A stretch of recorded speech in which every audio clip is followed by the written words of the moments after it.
Welcome to another edition of PowerCore Productions and Podcastings. And in today's video, a little bit of a bonus, if you will, we're going to be continuing Konosuba, The Adventures of Spider-Ham, What If Kazuma Was Spider-Ham, Season 2, Part 3. Now, originally this was supposed to come out tomorrow on Saturday, but this is coming out today because Parts 3 and 4 are going to be where we conclude Season 2. Now, some of you might be asking, are we going to do the Konosuba movie for this series? And the answer is no. Now, that's not to say that the events of the movie do not happen in this timeline. They actually do. But the reason why I'm not going to be making the movie is because in the end of the day, the movie doesn't really change. Granted, Kazuma has different sorts of powers, and while it could make for some different and, more entertaining kind of hijinks, in the grand scheme of things, nothing from the movie version of Konosuba really changes, even with Kazuma being Spider-Ham. So we're actually going to be doing a little time skip after the movie, and with Konosuba getting a Season 3, this series could be going into Season 3 sometime in the near future, so please keep that in mind. But anyways, I do thank you for all of your support, and I hope you'll continue as we go on in today's video. But anyway, without further ado, let's get on with the story. So as always, sit back, relax, and enjoy the show.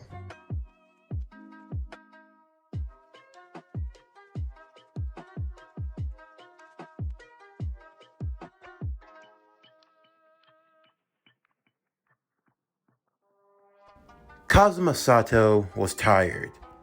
The boy, 33% human, 33% pig, 33% spider, 1% pervert, 100% hero, was exhausted. Ever since having himself cleared of all false charges and being free from the King Pig's debt, Kazuma now found himself the social superstar, as it were, within the city of Axel. Going on missions, fighting monsters, he had definitely had his full, and now he was exhausted. It didn't help matters that he worked with a useless goddess, a knight that couldn't hit anything to save her life, and an arch wizard that could only fire off one explosion a day. Kazuma was at his rope's end. He had nearly died a few times. Those were not savory experiences at all.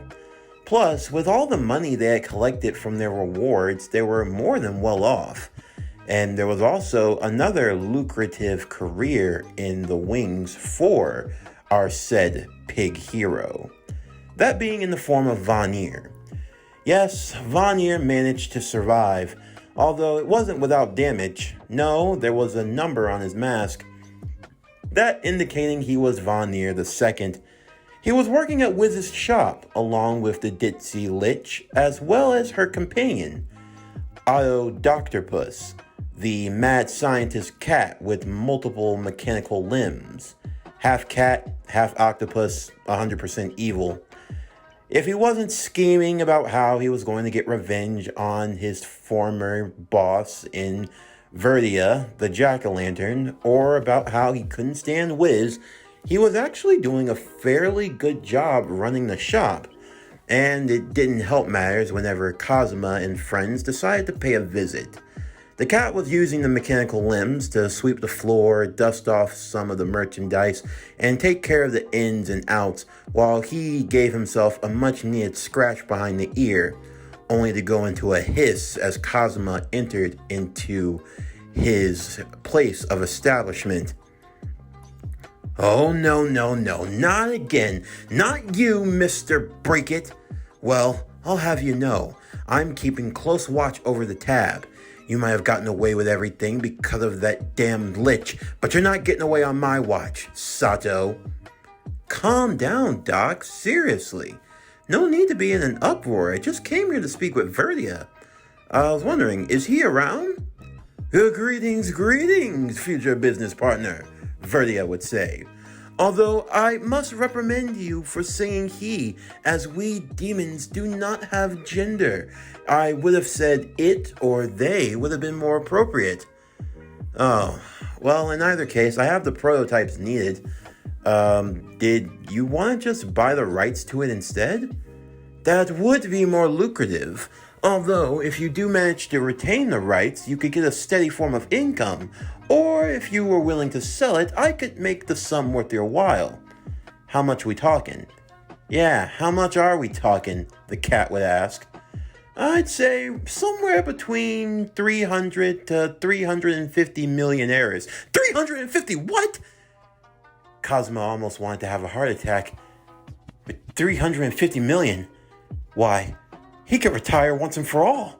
He'd never have to do another job again. I mean, sure, the pig powers were cool and everything, the superhuman strength, being able to crawl up walls, the webbing, powers of a spider, although unfortunately the power of only being these powers when you're a pig, but still, it was better than nothing. Although Kazuma's friends would have mixed feelings about this, Aqua, mainly because Kazuma needed to defeat the Devil King for her to go back to heaven, so because of that, she didn't really want to have to wait. And then there was Megumin, who thought about the thrill of the hunt, the adventure, the fight, the grit. They couldn't just be lazy and hire an army to go take care of their problems, although Kazuma definitely was not against the idea of that. However, Megumin would have another suggestion. If rest and relaxation was what he was looking for, then why not go to the city of hot springs, Arkenretia?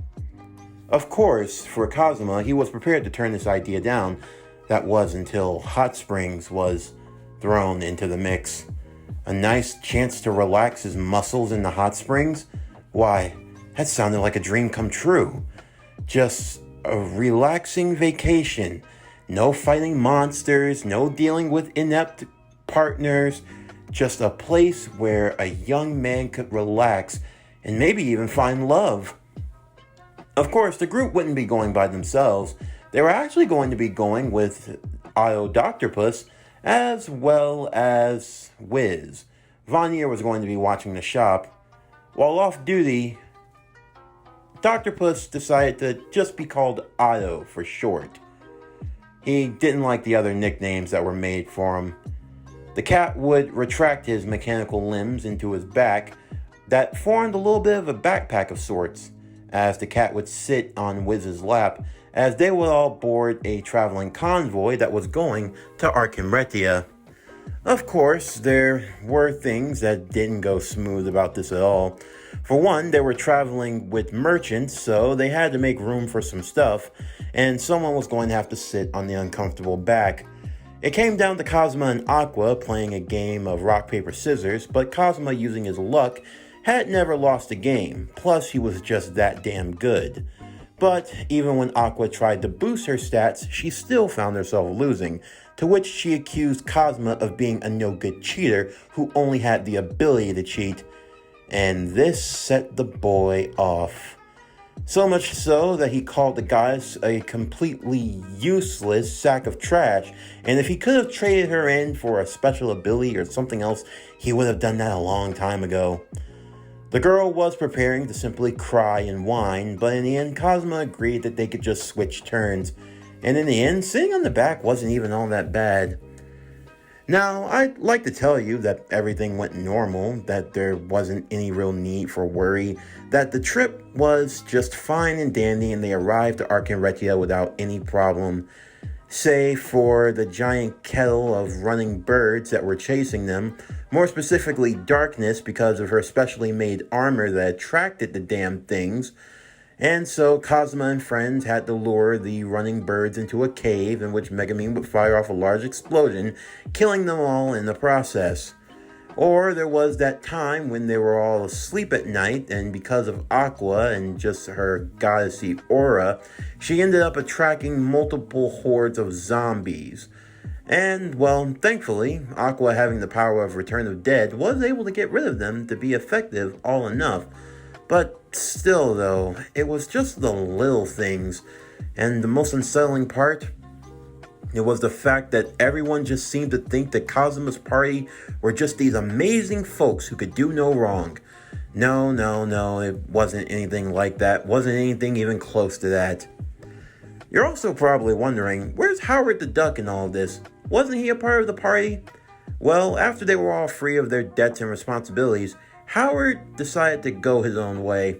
In the end, he didn't want to remain a duck forever, so he was hoping to learn how to transform between human and animal form like Kazuma was able to do as a pig.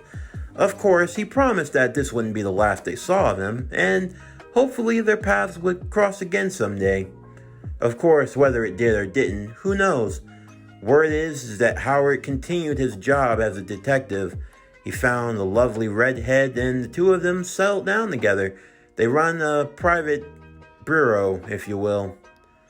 Before long, the group would eventually arrive to Arkenretia, the city of hot springs. It was definitely to Aqua's liking because this was an area where people worshiped the goddess Aqua. Which, what a coincidence! It's her people! Although, despite her looks and her status, the people did not believe Aqua was the actual Aqua. They merely thought that she was a cosplayer, to which they would tell her to be careful about doing such blasphemous things. Of course, though, for Kazuma, in the end, none of that mattered. All that was of his concern was getting some peace, quiet, and relaxation.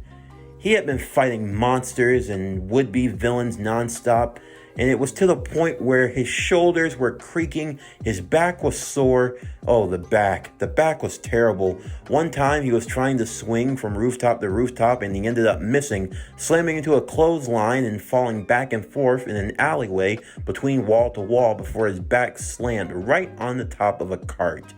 And well, safe to say his back hadn't been the same ever since. He needed a chiropractor, but where were you going to find one in a place like this? Of course, besides the hot springs, there were other tourist attractions. There were foods and other sort of events to keep everyone preoccupied for the most part. But there was one issue, and that came in the form of the people. You see, there's a reason why most in the world try to avoid Arkenretia. It's not because the hot springs are bad. No, it's nothing like that. It's actually because the people here are religious zealots. They're nutcases. It's not enough just to worship Aqua. No, they try to convert every tourist that comes this way. And they do it persistently. You could go for a massage and they're offering you a pamphlet to join the Aqua set. You could be walking down the streets and people are pestering you to join. They even go as far as to fake crime just to get your attention long enough to try to get you to join the set. It got to the point where Kazuma was just having enough of it. He ripped up every pamphlet that came his way. I mean, seriously, he just came here for some peace and relaxation. He didn't come for all this nonsense. Heck, if it was going to be like this, he would have just stayed back home. At least he got paid for his problems over there. Of course, though, Kazuma just had to learn not to let this get to him. Although there were some rumblings going about the city, that being primarily in the form of someone poisoning the springs. Well, Aqua took it upon herself to try to fix this. After all, her people were in need.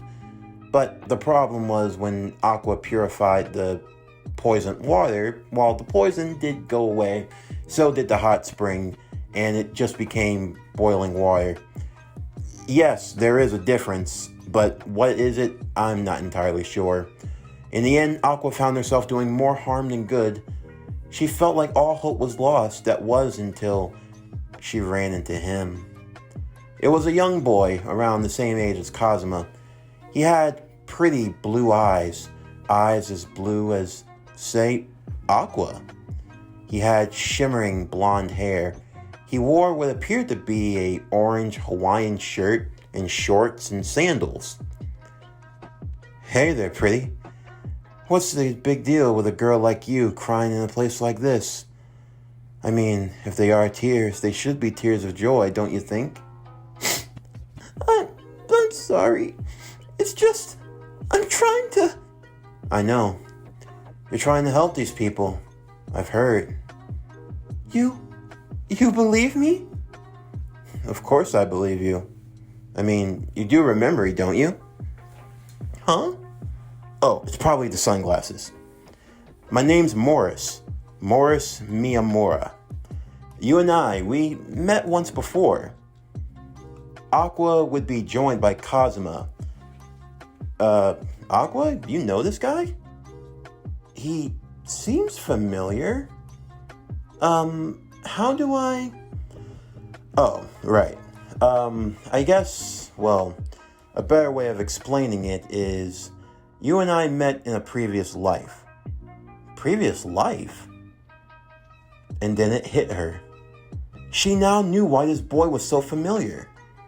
He was a boy that had died in Japan. She sent him here. The boy that chose to have the power of water. Miyamura! Morris Miyamura! It's you! Okay, so she actually knows this guy. Yeah, it's been so long, Aqua, but why are you here? Shouldn't you be in heaven? Well, I was, until this dummy dragged me here with him. Huh? Wait, you know him? Yeah, she sent me here too. Oh, I see. But why would you bring the guy as Aqua? You could have chosen a different power or something like that. Oh, he eventually gained one. He turns into a stinky, slimy pig. A pig? It's not just a pig. Look, this is gonna shock you. But Kazuma would stand back as he transformed. In a poof of smoke, he then grew shorter in size, a lot more chubbier, with a swirly pink tail, dressed in the uniform of red and blue.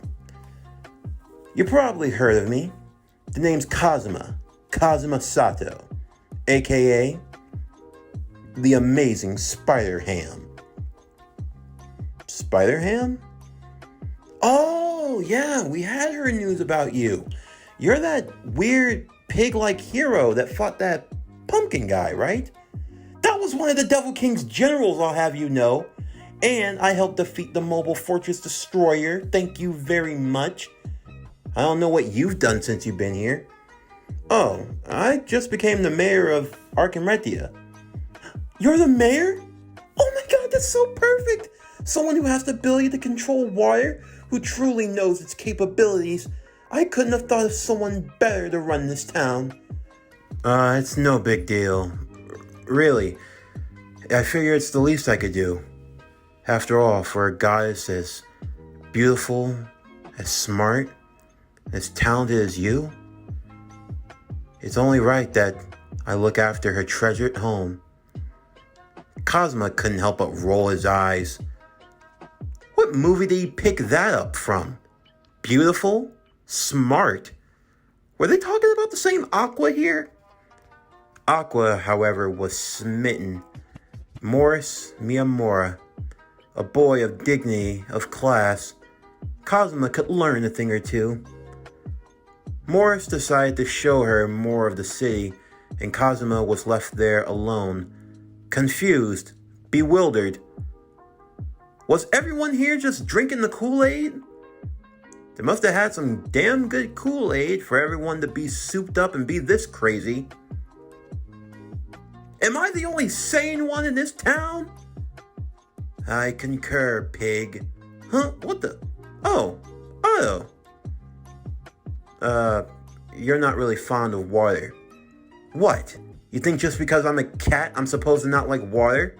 You know, that's very stereotypical of you to think. I expect more coming from a pig.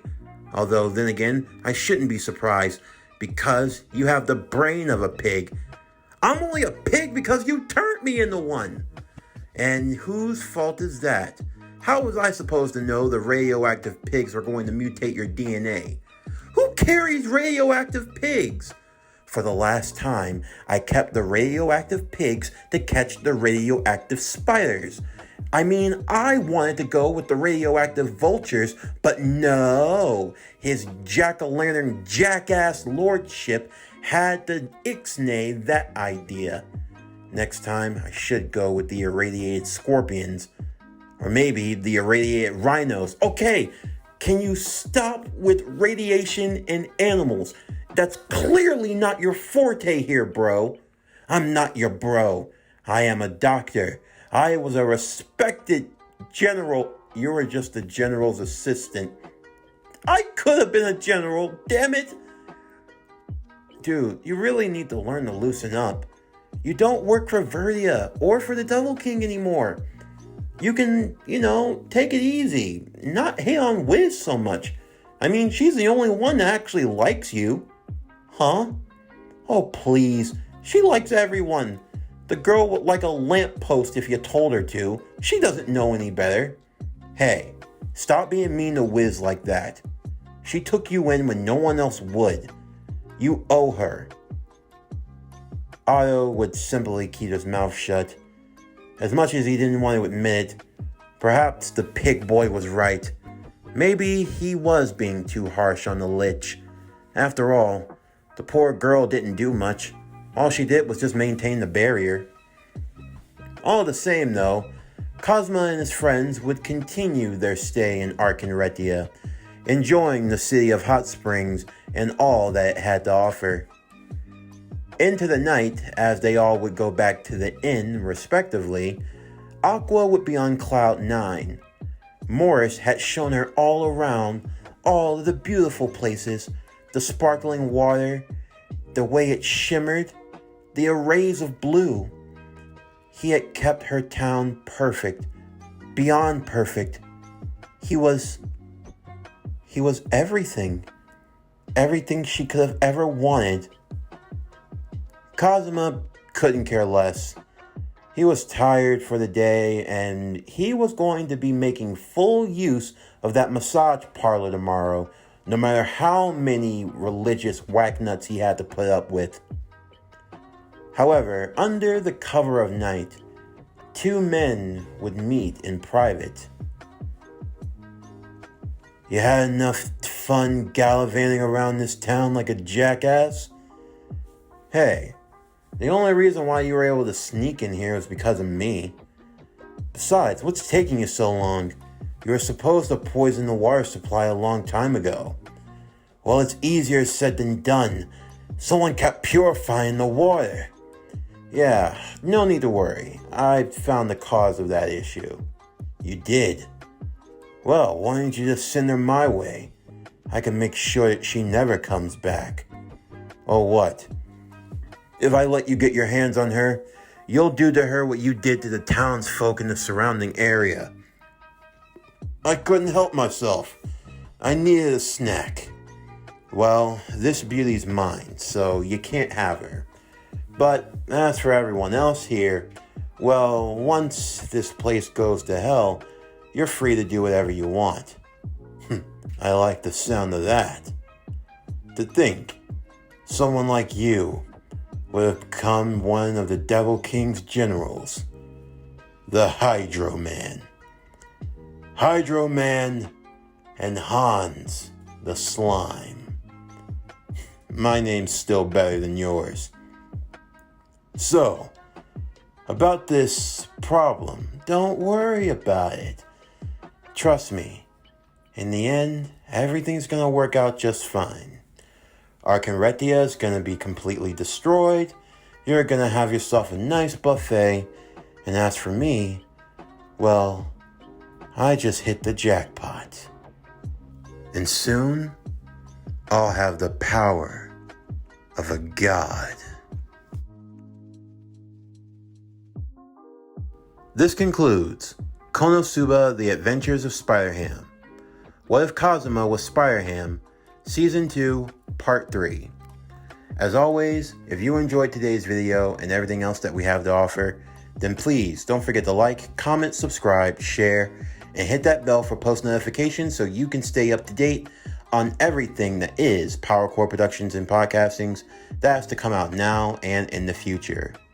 Again, stay tuned for tomorrow's video as we will be doing the Season 2 finale of Konosuba, The Adventures of Spider-Ham. What If Kazuma Was Spider-Ham? Season 2, Part 4, the Season 2 finale. As always, thank you for all of your support here on the channel. Because I can't do it without you. You make the channel grow. You make the core grow. But anyway, that's going to do it for the end of today's video. I'm Javon Harrington with Power Core Productions and Podcastings. Signing off, and I'll see you next time.